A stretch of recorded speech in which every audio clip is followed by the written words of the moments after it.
Well, I love the topic, so I'm excited. So, Cool. All right. Well, let's call this action.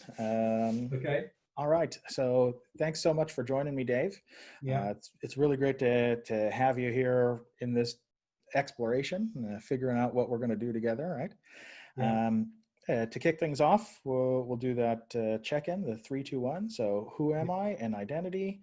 What is it you want to explore here with me? And why is that topic important to you? And then I'll reflect you, then you'll reflect me after my check-in, and then we'll just take a minute to sort of ground and hold the Yeah. space and get into the action. Okay. So, as you know, my name's Dave Pendle. I'm a Brit. I have a 30-year background in the UK. I'm now resident in the Netherlands. In the UK, in my former career, I worked with excluded and disadvantaged young people to help them improve their life chances. So it was sort of in the social domain without being technically being social work, but helping them realize their potential. Cool. Alongside that, I did a similar length journey of personal development and spiritual development, and did a lot of meditation and spiritual inquiry. And when I moved to the Netherlands 4 years ago, I decided I wanted to focus more on my passions on working with adults and adult development. I'm very keen, I'd say the deepest strand of that is how can humanity evolve to rise to the challenges of the life circumstances at this moment.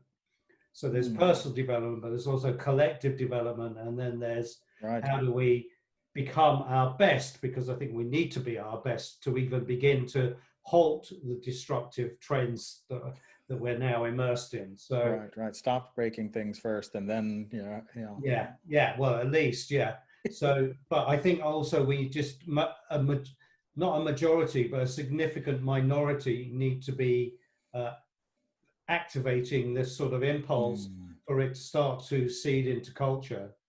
And I think that's where my interest in, I've forgotten your second question, but my interest in the emergent properties of dialogue is that I think that that's when sort of the real creativity of human potential can come into being and into the space. So you need to cultivate the conditions. So for me, deep listening is non-negotiable in that area. Without deep listening, you can't really have a generative conversation. And by deep listening, I mean by being more interested in the thread of the dialogue and the discovery of what's not already known than having a point to make. And you could say largely in culture, most exchanges are about making your point. You could say broadly, that's how in work or wherever, and in personal lives, you're more interested in making your point than deeply listening. Yeah. And so, and what I've discovered through in my spiritual dimensions, in the emergent properties of dialogue, if you get a significant number of people in the group, you can change the group state of consciousness where these higher human potentials become much more readily available. Right. And in fact, my proposition is that human development, individual development in a higher form or a more rarefied and complexified form is absolutely dependent on the other. We can't go much further with individual development. And I think you responded to that on Slack in some way. Yeah. So it's absolutely recognizing interdependence. And I feel excited about the emergent properties of open dialogue and exploration as exploring that territory. Cool. Wow, there's a lot to pack in there. Let me see how well I got you. Right. So Dave, you're a Brit, and you actually had a sort of previous life before. For everybody's reference, we're located here in the Netherlands. I'm in Amsterdam. Where are you at, Dave? Bussum. Awesome. Okay. Yeah. The Netherlands. Yeah, where the drugs happen. All right. So you said you had a sort of 30-year arc in your career where you were really sort of adjacent or around the social surfaces, specifically related to kids, it sounded like. Yeah, yeah. Okay. And then and then there was a transition where you took that focus to helping people develop and sort of moved more towards the adult world. Yeah, And yeah, yeah. okay, cool. I'm curious as to what sort of sparked that, but I'll park that for the purposes of just trying to make sure that I've got what you offered here. And then in terms of that also happening sort of parallel with this journey of your own sort of exploration and own development of your consciousness, and how that relates to the topic that we're going to explore, or we want to explore, which is generative dialogue or dialectic, dialogos, whatever you want to call this, you and me trying to figure out something bigger than all of the pieces that we individually have together. Yeah. And you bring in something that I thought was really beautiful, which is this element that it's a requirement for us to sort of develop in relationship to each other in order to really take the next urgent steps that are sort of needed. Yeah. Which I can really line up with, knowing that it's great and everything. However much I can sort of cultivate or come back into contact with my essence, whatever you want to describe it. But where the rubber hits the road is how we interact, right? How we're able to sort of manifest that in our relationships and interactions. Yeah. So did I get you, or what did I great miss? summary. Good summary. Yeah. Yeah. Takes skill. Yeah, you gotta pay attention, right? Yeah. Yeah. Okay. So who am I then? I am Jeremy, and so Dave, I'm an American. I grew up in the woods across the water from Seattle. I spent about a fistful of 5-6 formative years in Los Angeles before I moved here to the Netherlands in 2009. It was a story about a girl that brought me over here, and that lasted for about 6 years. And after that 6 years, I figured this is the place that feels as home as anywhere else in the world, and I just sort of stayed put.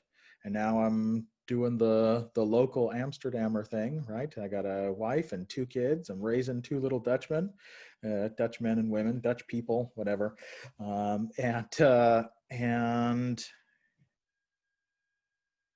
yeah, so that's sort of my geographical history, right?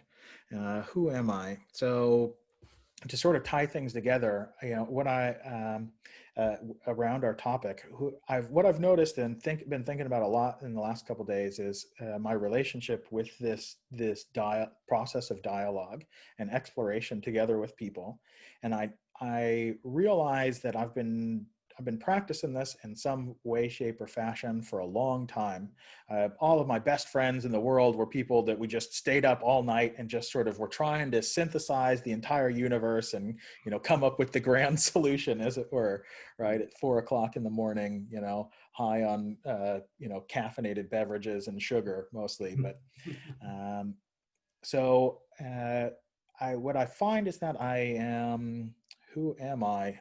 I'm really geared towards this idea of connection, right? I want to have an available connection with people as much as possible, so that I can explore how many sort of deep can we go in that connection, wherever it's available. How can we sort of extract the gold that is to be found in that relationship?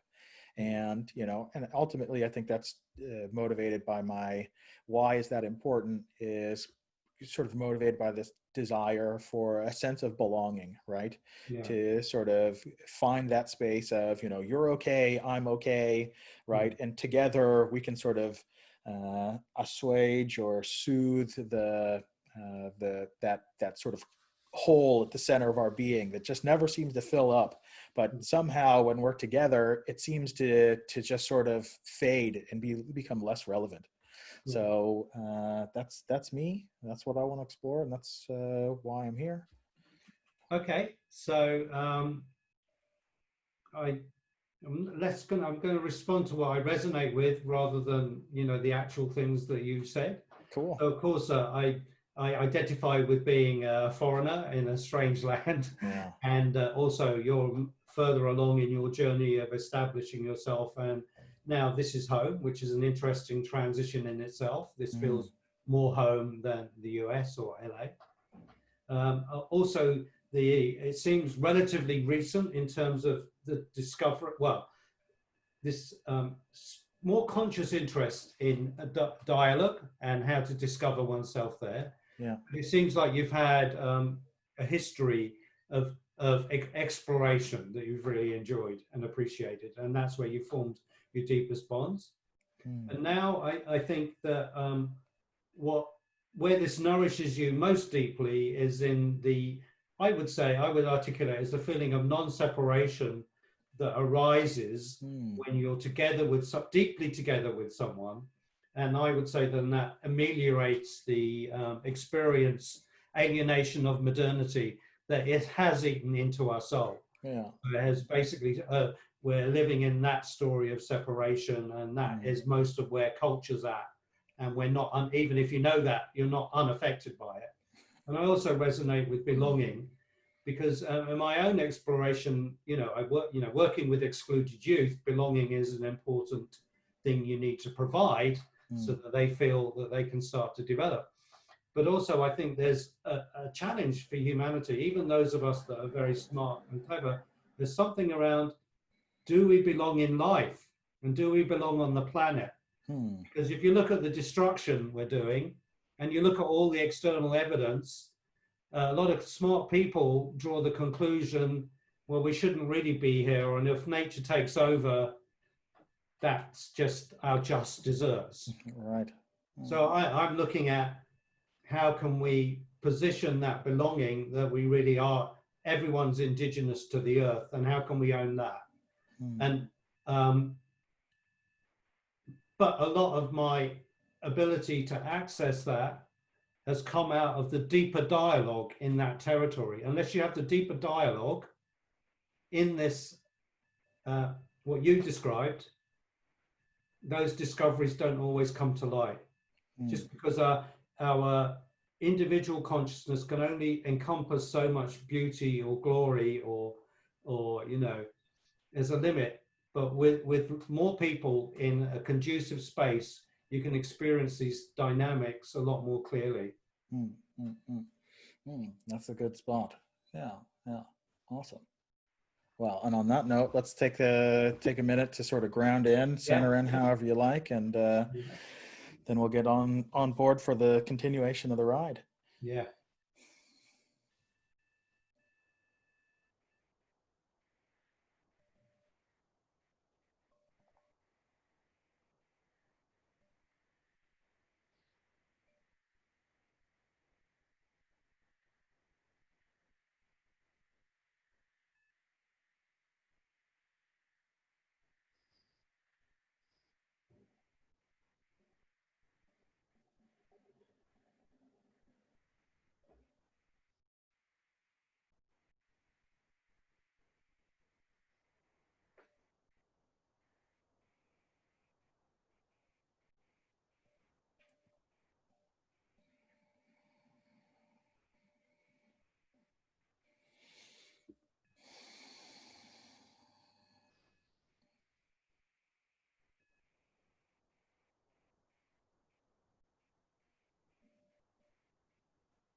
Cool.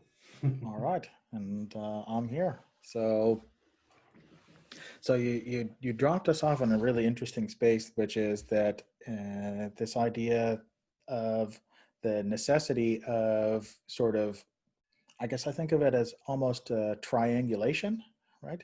Of, you know, your perspective, my perspective, at that thing in the middle, and then I'm able to, with your help, sort of lock on to a more real truth, right? A more essential truth. Yeah. Well, I like that. And in fact, I'm excited because there's something I already sense in the quality of what we're sharing. I get excited if I can go really deep. And then I was thinking, actually, if you become an agent of this sort of evolution, you become the voice of the depth that gets crowded out in all the other noise.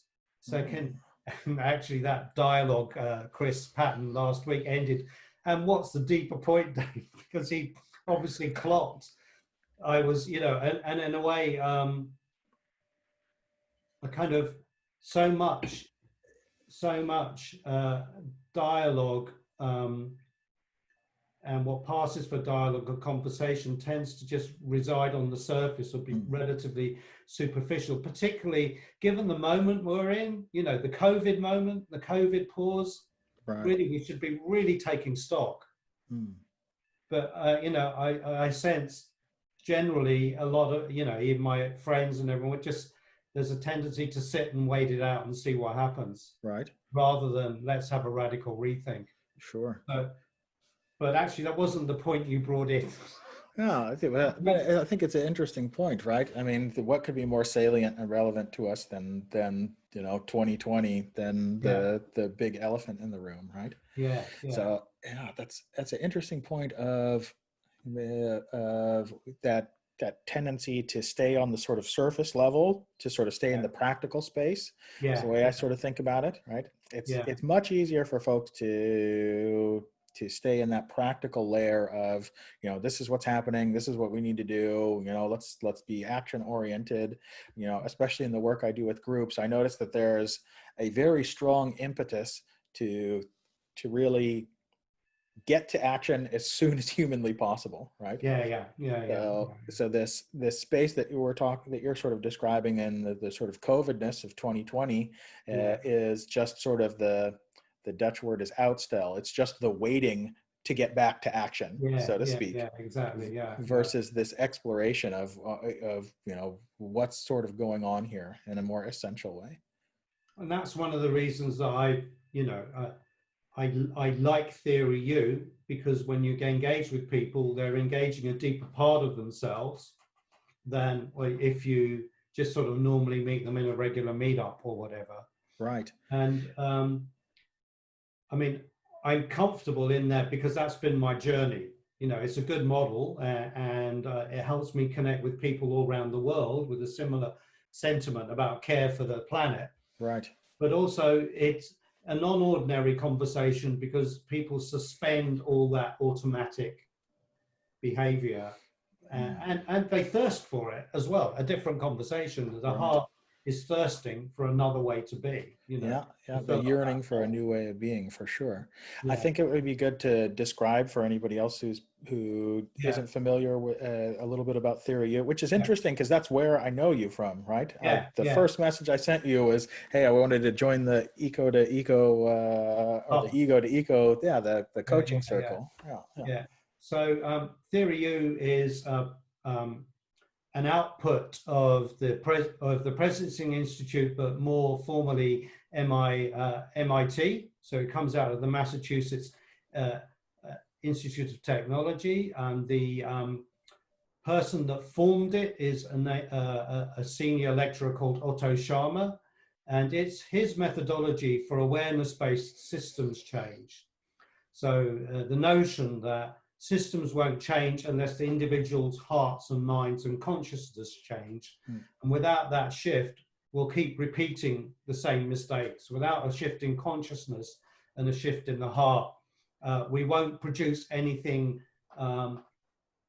incredibly original or innovative from which to reverse the halt of systems decline. Even if we can't stop some of the damage we're doing, at least we can hospice the kind of a new way of being. And ULAB is an awareness-based methodology that allows individuals to navigate that process, but essentially it's designed for collectives to use together to change the organization, the group, the system, the neighborhood where they're located. Yeah, it's interesting. So yeah, let's get into it, right? So I'm curious about where you sort of became familiar with Theory U. So for me, it came from this space of actually Institute Core. So the small shameless plug, Institute Core does a 5-day sort of personal development training, which the entire training structure is actually based on the Theory U. So we do a lot of coaching and a lot of sort of psycho-neuroeducation, literally structured into, you know, overcoming the voice of criticism, fear, and judgment, and then sort of sitting in that suspended space, you know, through the eye of the needle, just sort of waiting for the new way of being to emerge, and then sort of prototyping solutions, but very much on this personal development trajectory. So that's where I first became familiar with the Theory U as a practice and how to apply it, but mostly to me and to other people. Yeah. So where did this come into your life? Well, I went back in 2004. I ran a speaker series in London, and we had a kind of sister institution in the States that invited Otto to speak. And I know him from a magazine that I was involved in back then. And at that moment, he was doing his dialogues on leadership. So I think he did about 150 dialogues on leadership, out of which he took the kind of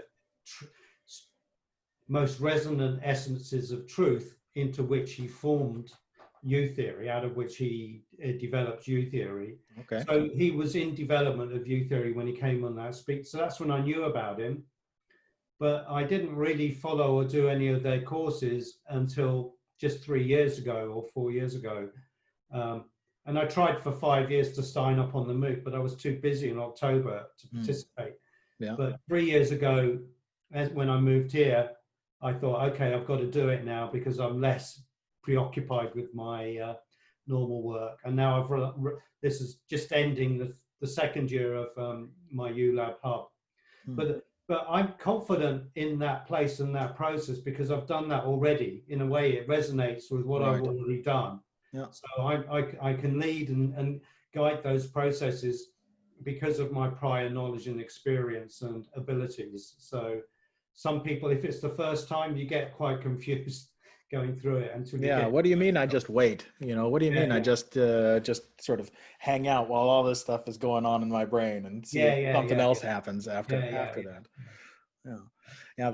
It's interesting when you talk about the space of resonance, because I think generally when I look at almost any process, anybody's sort of method that they've made out of making sense of the world and how to move through it in a sort of integrated or holistic way, there's the same sort of recipe of steps, so to speak, that is, you know, just all right, you know, take note that something's going on, hang out for a second, and in the sort of, for me at least, the least frictionless way possible, you know, do something, right? After all of that.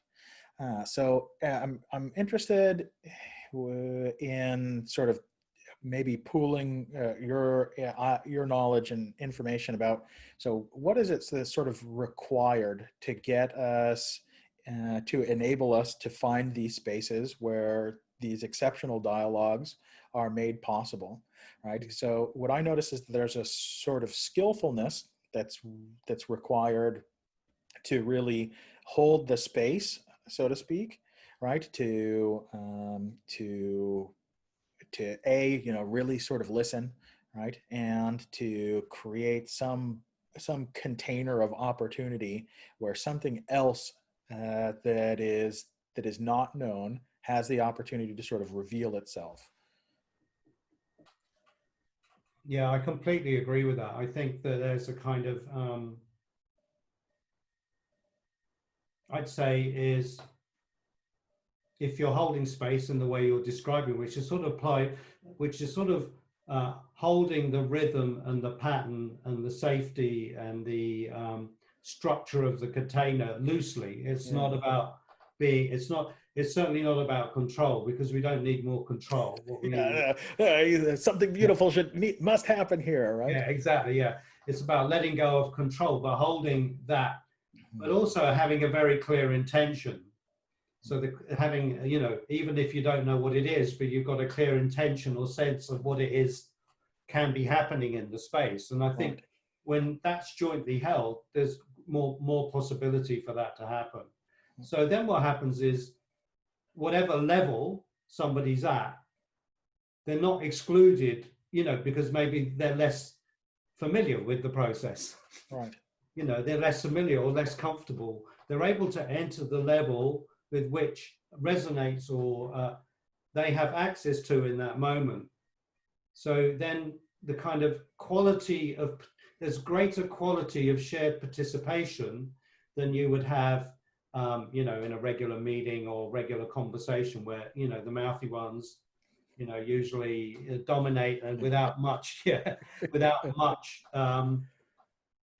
consciousness of how other people are participating. Yeah. But also what you're describing, in my experience, when it's done well, because I think the skillful thing is having that intention, but also listening out for what has the strongest resonance. Because I think in these days of equality and,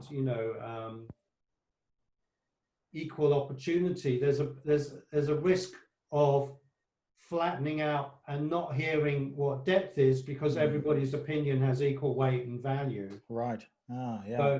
So that I think that in that space, people bring things that are more resonant and more deeply true, and what happens is, when it's more deeply true, it's truer for more people.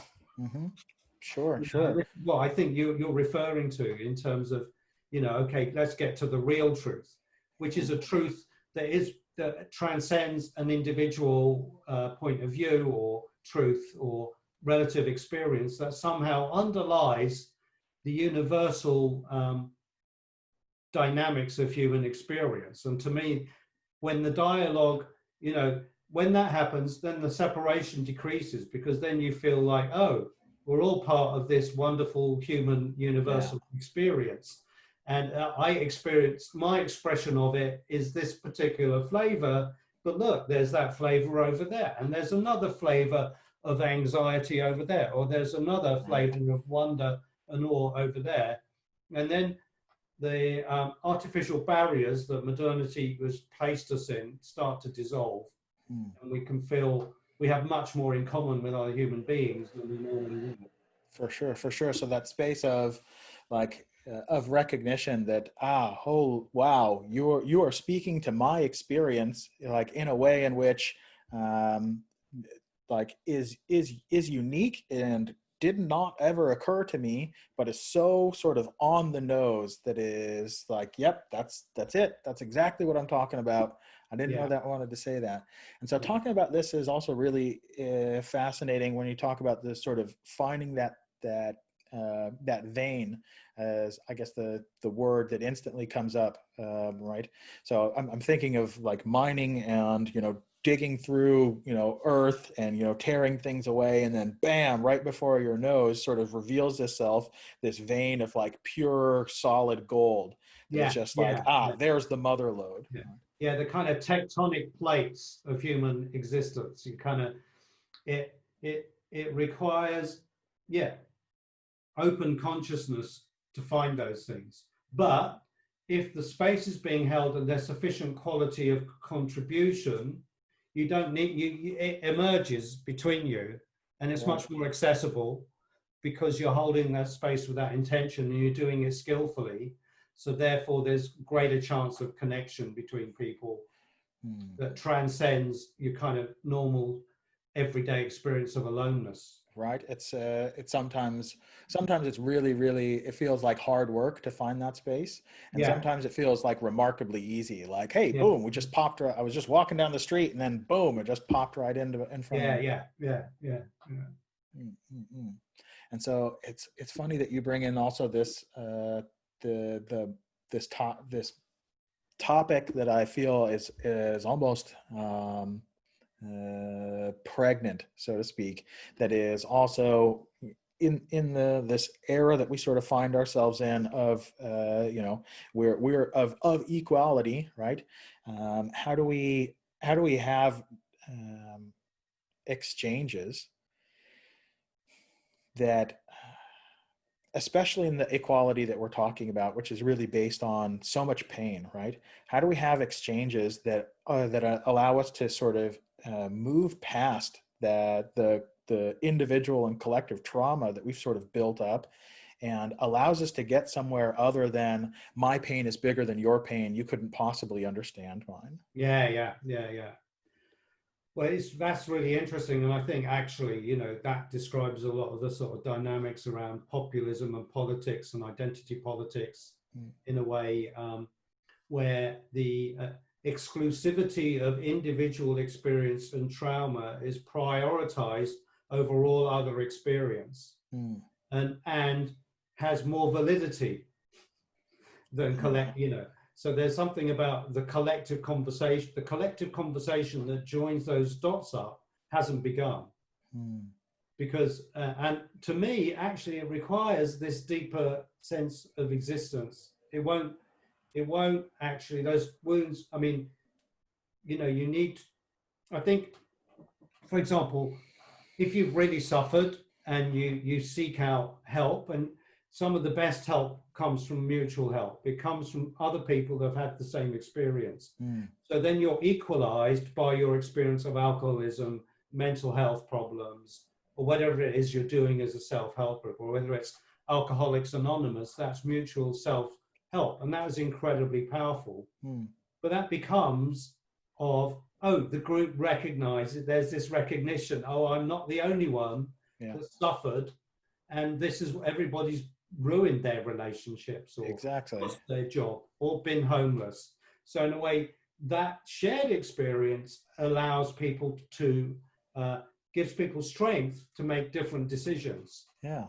So in a way, you know, we sort of need a modernity's anonymous conversation or something. I don't know, but there needs to be, yeah, because our social groupings and the way we interact socially does not strengthen that sense of mutuality. Yeah. You know, Yeah. you've got your yard, I've got my yard, you've got your flat, your bins. You know, there's less opportunity for mutuality because we're so rigidly enforcing this sort of Yeah. economic units. Yeah, which is a good sort of counterpoint to if we're exploring the sort of the driving forces that sort of motivate the exchange of dialogue, the restraining forces.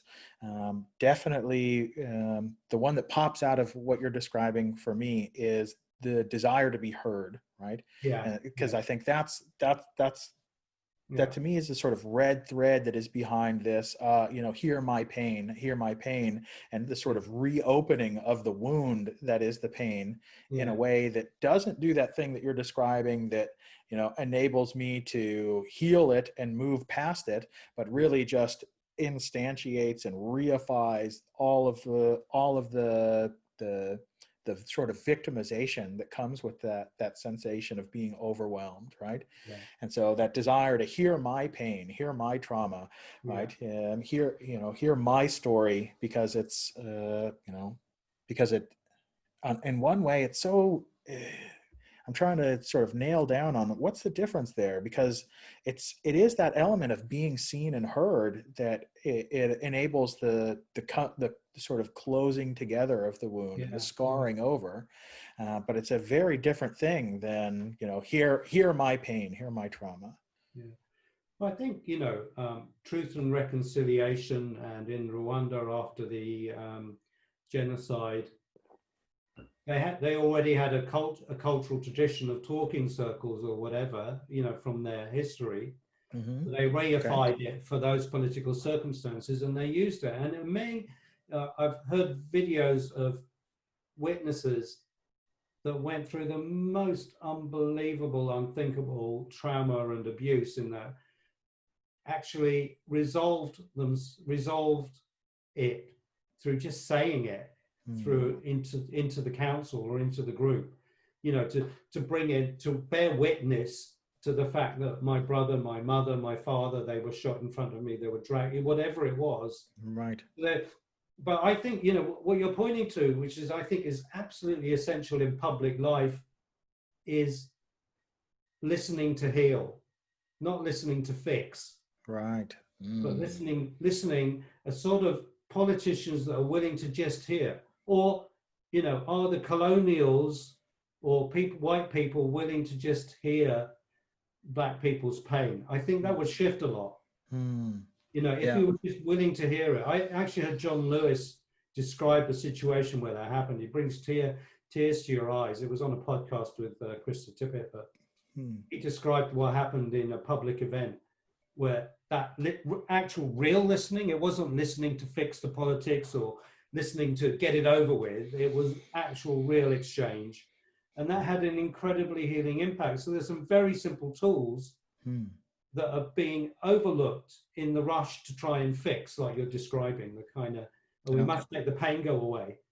Right. And then we talk about, so we're sort of back into this, this sort of duality between that listening to heal, that sort of real quality of liminal space, right? Of just open container to allow what is to be and become, versus this idea of the practical space, right? It's funny, Yeah. as soon as you start to describe this, I think about interactions with my wife, right? With my partner, right? And, you know, when she's in this moment of, you know, I had this argument with my brother, and, you know, just how hard it can be to hold that, just to hold that space of listening for the sake of just being present, right? Yeah. Well, I think you can't do that unless you've got a significant commitment to your own meditation practice. So in a way, you could say that's a code a code to stop in the middle of crisis is the code that you've embedded and practiced through stopping in life. Right. If you don't stop the momentum of your life consciously, and practice developing that code and being still, you won't stop in the middle. Because you've got nothing to draw on. You're not conscious enough of the stillness, for example. Yeah, exactly. And so I think about the sort of alarm bells that sort of go off in my brain, right? In those sort of moments of, for lack of a better word, fucking up, right? So those moments of, you know, wait a minute, hold on, what in God's name is going on, right? What you know, the question that always comes up for me that does me a lot of good is, why do I feel so strongly about this right now? Yeah. So what is going on that creates this sensation of really being triggered and wanting to be reactive, right? Yeah. So have I built in the mechanism that can recognize when those moments are happening so that I can be able to intervene in them and, God willing, be able to just do nothing?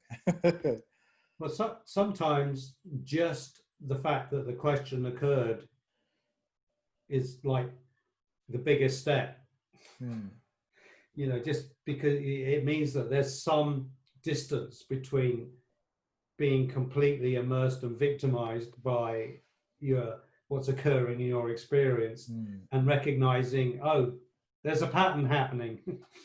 You know, this is a pattern. I don't know what pattern it is, but you know, and I'm not sure exactly what's going on here, but there's part of me that is able to view it and not be it, so to speak. Yeah, exactly. Yeah.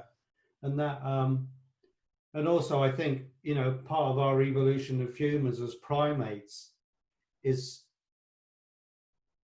I don't think we'll ever get rid of that. I think that's just all part of the messiness of who we are, but it's being more conscious so we do less damage to others and to ourselves, and are able, or then to, when we mess up, to fix it.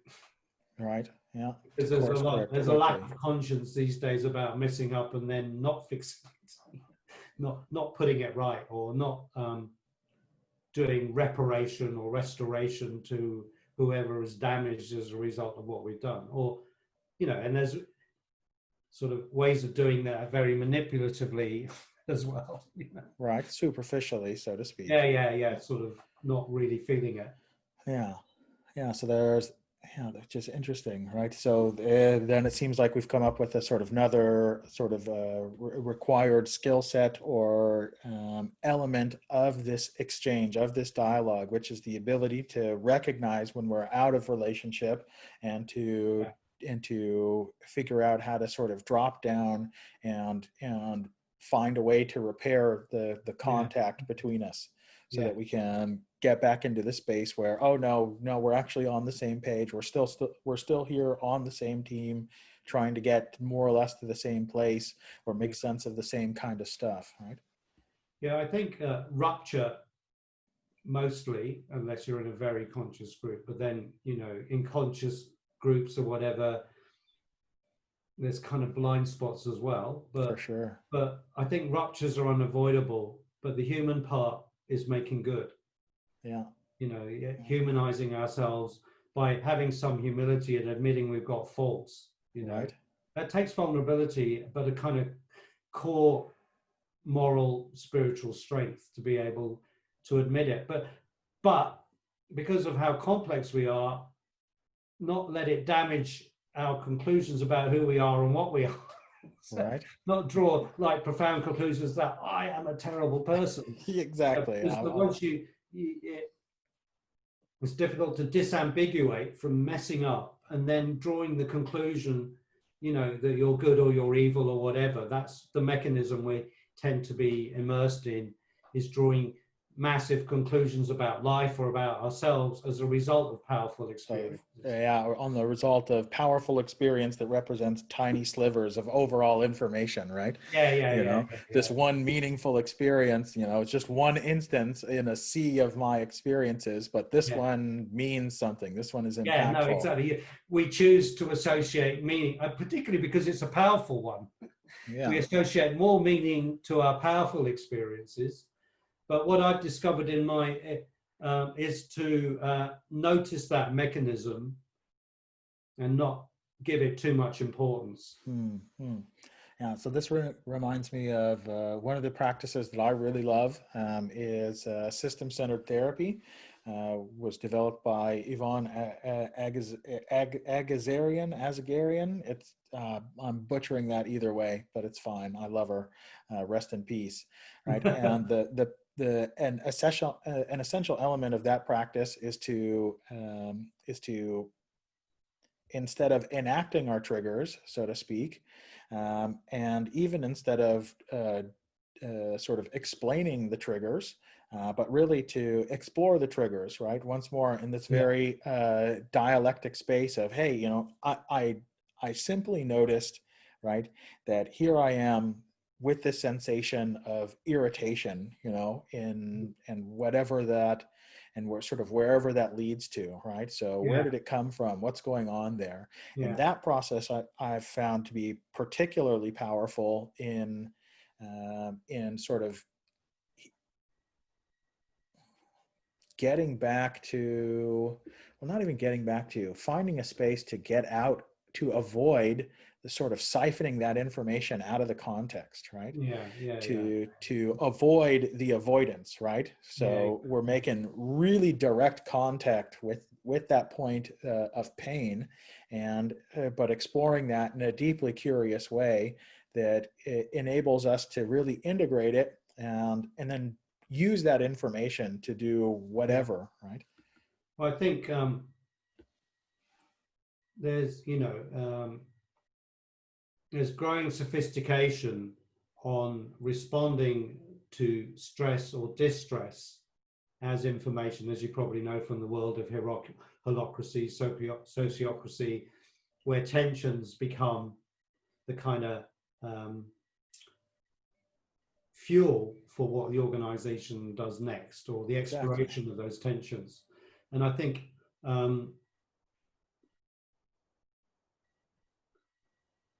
but I think that also requires a lot of maturity. So, and it depends on the weight of investment in emotion you have, because give you an example, we don't do this regularly as a practice or anything, but it happened.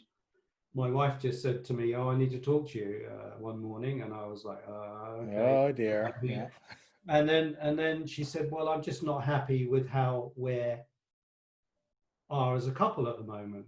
Right. There was no finger pointing, and then she did that exactly. Well, I was just feeling this and that about what's going on, and I was wondering what our vision for our relationship was. Right. So it's not having a strategy board or something like that, but if you intentionally have a vision for how you want to be, that becomes the reference point to explore this. Yeah. But if you're just like getting along in an unconscious way and making your way, then if you don't have some form of reference point, this then becomes a lot more personally threatening. That actually, that we had such a beautiful exchange. I mean, this was a particularly high point. We had such a beautiful exchange. We sort of fell in love all over again because of that lightness of inquiry. So I think that's a sort of degree of being able to inquire into experience without overloading it with emotional connotations that create, those are the ones that create separation, by the way. Yeah. Because we've got overloaded expectations of each other and of ourselves and who we are. And until we have this sort of lightly held, and that would be more powerful if it was a collective inquiry, you know, that, okay, we did that together, partly because we've trained in inquiring in that way. Sure. Yeah. So it's, yeah, there's a lot of beautiful things in this sort of anecdote, right? Yeah. The ability to explore.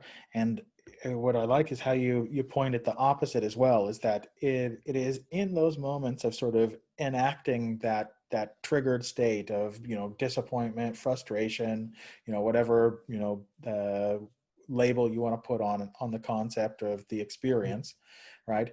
And enacting those things, right? You sort of instantiate. I take them so serious, right? Yeah. I take that experience so serious that I and reject it in such a fundamental way that really wants to manipulate the world, myself, everything, and from that space, a lot of sort of a big gulf, right, can then sort of pop up. I think that's how we actually break down that sort of insistence on having the world be the way I need it to be for myself is what breaks down relationships over time. Because if you do that enough times, then the trust that you shared gets damaged. So because I've noticed that in this relationship, I'm much more conscious than I was in my other 3 serious relationships. And I've got a lot more lifetime experience behind me. All right. But I've noticed that when the signals happen, that I've responded to them fully, and the lights go out. Then I don't fuel the alarm signals or make them worse. Right. By responding fully with my heart, you know, actually you can be proactive, for want of a better word, for maintaining the things that you deeply share together and that you enjoy with each other. Yeah, I noticed that really strikes home, right? So what you're sort of describing is that when you see those you know alarm bells going off when the flight controls seem to be going sketchy, right? It's exactly the opposite of going, oh, I don't want those things to be there, but really like zooming, like providing your full attention to this thing that is saying it needs urgent attention. Yeah. I think that's another thing is in relationships and signals from partners. I know that looking back on my previous history, those signals, I just wasn't mature enough to nurture what was happening in the moment, or it was about me maintaining my image of being a good partner or husband or whatever. But it didn't come from that deeper place of knowing what was good for the relationship. Yeah. So then actually, if you know what's good for the relationship, you respond in a different way, and you really feel the alarm signals when they happen. And then you're there fully to respond to them. Yeah. So I'm conscious of, I know I'm stealing lots of good stuff from my wife right now. So she's going to be mad at me because, most of the great insights I purport came in dialogue with her. Right. So what she describes as, you're okay, I'm okay. Right. Yeah. So really grounded in this space of, hey, the relationship is good. You're okay. I'm okay. That creates a sort of security, safety, capacity to really lean into and what's going on here, right? Yeah. Whereas as you describe, I recall viscerally this feeling of when I'm outside of that feeling of you're okay, I'm okay, then I'm trying to justify myself. I'm trying to prove that I'm, everything sort of sounds like I did something wrong, and that sort of brings me into this very reactive space, right? Yeah. Why don't we flip, because we've gone into, why don't we just talk about dialogos and emergence, because I was really excited about what you brought in there, and this not only a sort of healing potential, but the conditions. So I want to speak to that because I can feel your interest in it. Awesome. And so this whole thing about, providing the container, the best conditions you get if you've got a kind of not evenly, but a distributed degree of interest and curiosity in going further together. Oh, for sure. So, and then there's something about if there's sufficient, I would say, mindful or meditative or sacred awareness of the space. You have a respect for the space that you're creating as having some kind of profound dimension that is very important, rather than it's an exchange of an opinions or that. So it's almost like, with the Sharma model, it's that we're navigating underneath the iceberg together. We're in the deeper currents, and not only does this what you need is genuine sense of inquiry, a kind of mindfulness. So my experience is if you build each other's contributions and build on each other's contributions, then this kind of, I don't know what to call it, holographic pattern of community starts to, of being in a kind of community with people that is non-physical, if you know what I mean. But that starts to emerge, and then and this is what I said, is because I did this a number of times in groups, the essences of what it means to be human become more apparent. The essence of dynamic, the essence, like you were referring to, belonging, the essence of autonomy, of communion, of experience of diversity. In could be a group that is all white, you get a much richer experience of diversity because of the difference, because of the listening and level of communication. So there's also a kind of feeling of universality, the backdrop of whence everybody, and I think you said it a little bit earlier, the diversity of everybody's contribution really comes into the foreground, of your special talents, gifts. Totally lost you, Dave. I apologize. Okay. I'm frantically trying to get reconnected here because I can't hear anything. I can hear you. I have the wrong headphones in my ear. That could be it. Could be. Say something, sir. Yeah, can you hear that? Ah, there we go. Yeah, eureka. Okay. So I went on a wild roll there. So where did you drop out? I dropped out on, it was a hot second ago. I dropped out on this idea of diversity was the last thing I remember. So, you know, this notion that I shared in the Slack channel on Growing the Edge about what we've got now as our individuality is like a simulacrum of your autonomy and your individuality, but it's not really fueled by the deeper structures of the universe. And then when you come together in communion to inquire into these human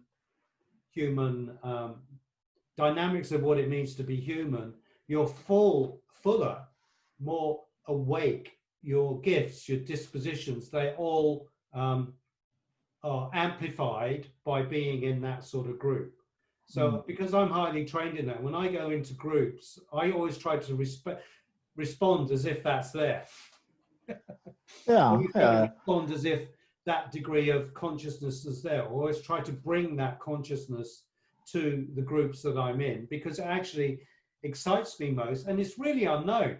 It's really undiscovered and unexplored. So it's much more exciting than sharing. You know, I find that when the conversation goes to organizations, I really kind of doesn't interest me, because what's happening in organizations is just a reiteration of the past or some tweaking or some reformulation. And this is the conversation where genuine novelty resides. It's hard to do that at an organizational scale, right? To be novelty seeking. So there's what you're saying is you're trying to embed this quality. You're just sort of assuming that it is there based on your experience, and that assumption sort of makes it manifest in some way.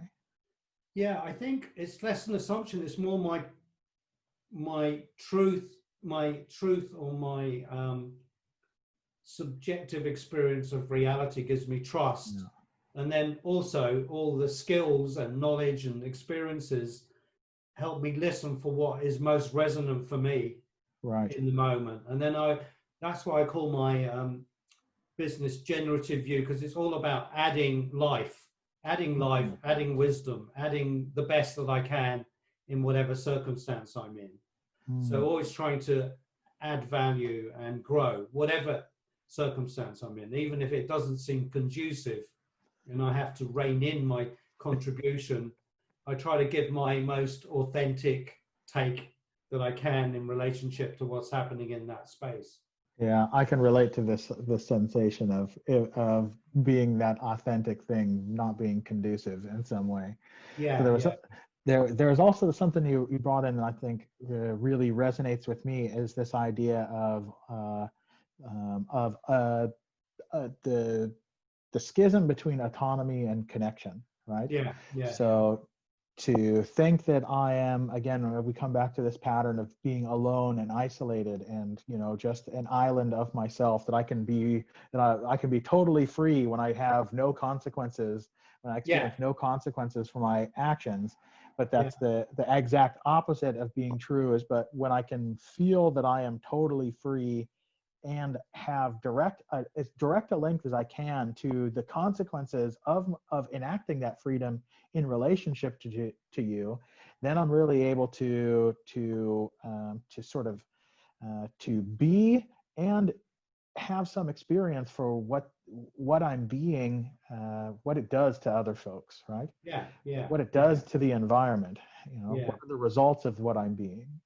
Well, you could say, you know, I mean, you could say in some ways, although, you know, some of the information that's out there is disputed, but you could say that what's happening in COVID is a playing out of that dynamic. I mean, particularly it's extreme in America, where people will do what they want to do based on their leadership telling them it's possible, but they're doing what they want to do without respect to the common good.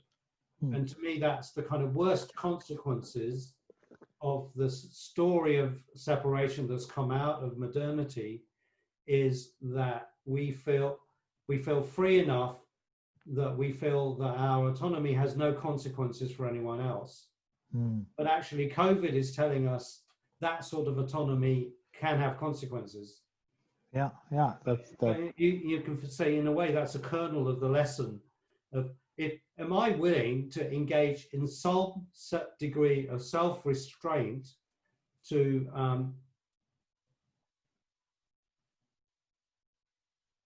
ensure that I don't become a vector for the virus and the ill health of others. Right. Some people, a lot of the population here and many in the States are doing that, but in a way you could say it boils down to that choice. Yeah.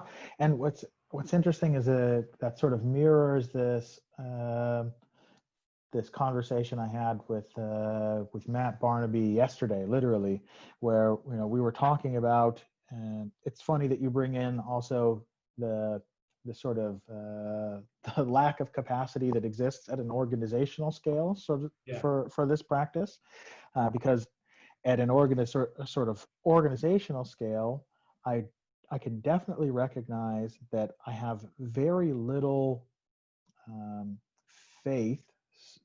Faith is probably, belief is another word, that leads me to say, yes, sort of reining in my agency and my will is great for that common good, right? I have very little confidence that that organization, that larger thing that I am a part of, is going to benefit by being less myself, and the desire that I sort of have on the flip side of that is to create that space where I am part of something that is so much larger than myself, where I can really see that even though it doesn't demand it of me per se, but I find an innate desire to want to surrender part of my agency and my will for the benefit of that greater whole, right?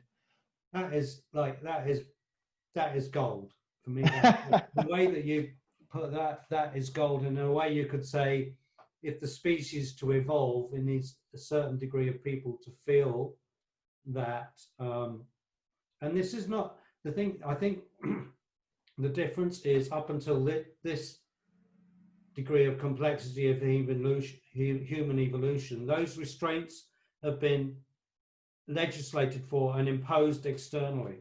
Mm-hmm. Now it's like, well, there's a notion that everything in the universe is kenotic. That means it sacrifices itself so something else can be born.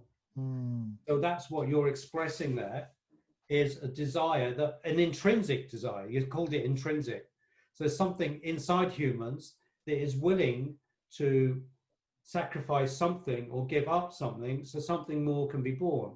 And in a way, modernity has protected us from the dynamic of living systems and how they form and how they go. So that intrinsicness is how living systems function. Right. Your heart doesn't decide it's going to go off on a vacation, maybe, when your lungs, all of the living systems found there's some kind of hardwired capacity for complex unity in all living systems. Yeah. And in a way, us humans haven't really, for me, our challenge is to discover that consciously and use it to cooperate with nature. To consciously cooperate with living systems wisdom, and be more aligned with nature than we are with our concrete jungles that we've created. For sure. Then to be more aligned with that than this sensation of isolation.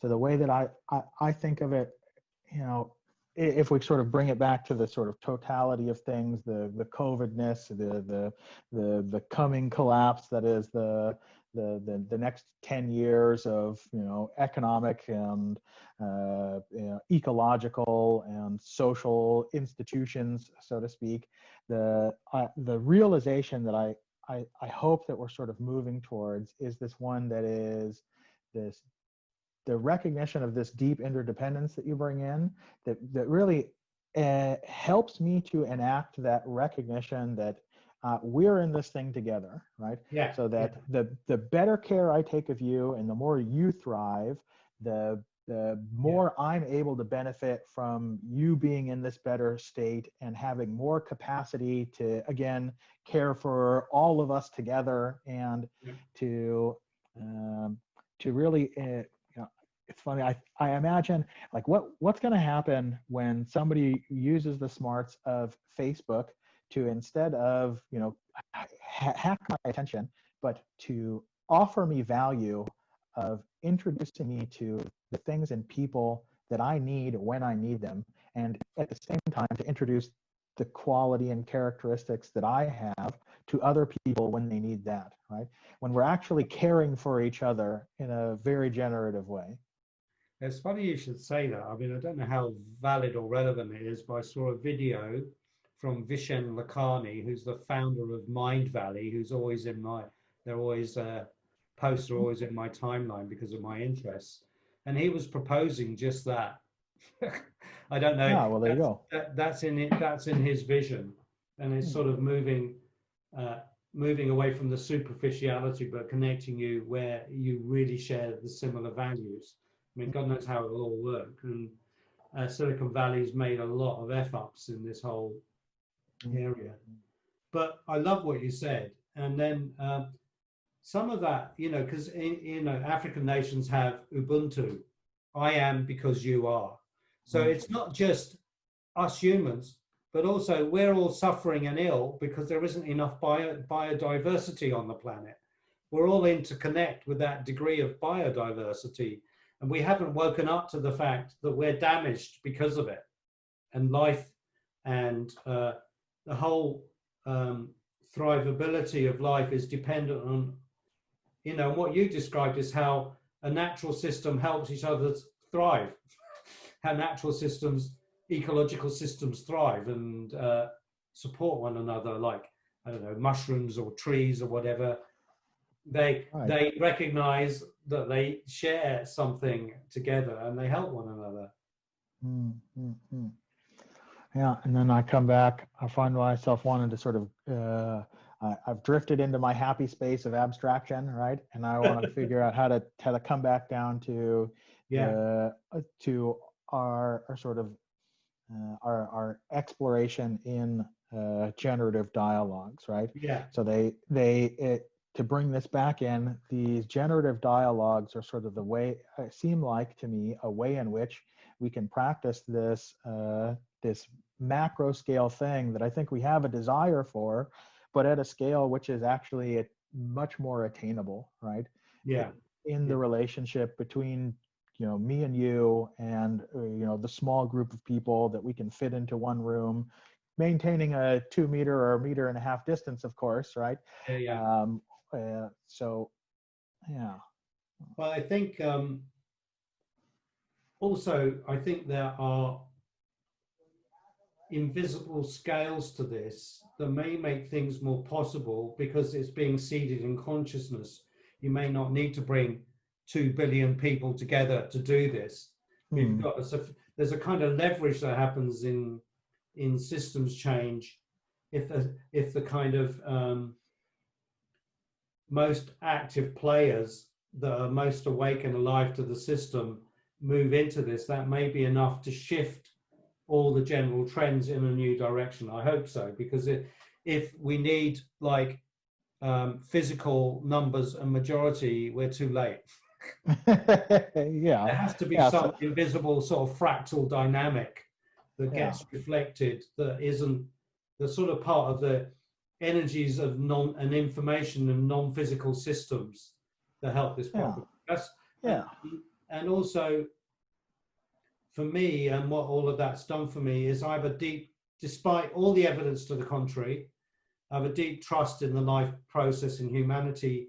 We can still make the difference that's needed, even if we're never going to solve what we've created, not in my lifetime or your lifetime, but maybe 10 other life generations down the road.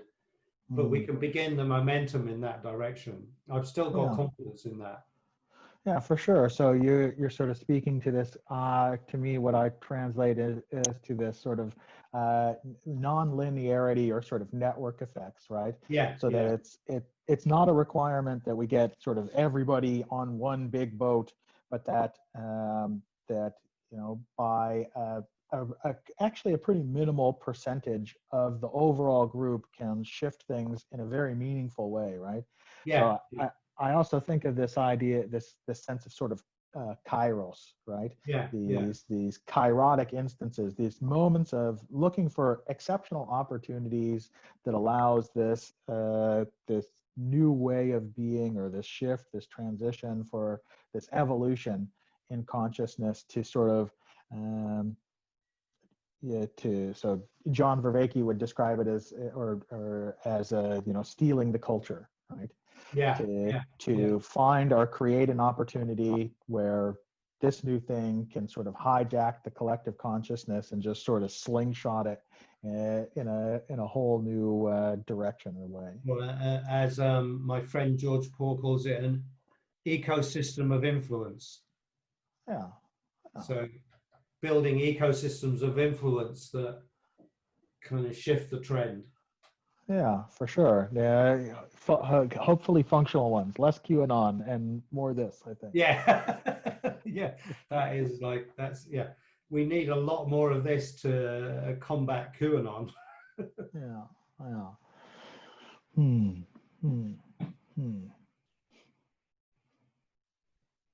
Yeah.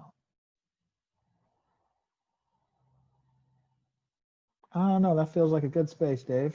Is there anything else you want to bring in? I've really enjoyed it, and I'm glad we've had this exchange. I feel I know you a lot better now. Yeah, for sure. From doing this. Yeah, good talking to you, man. And then also,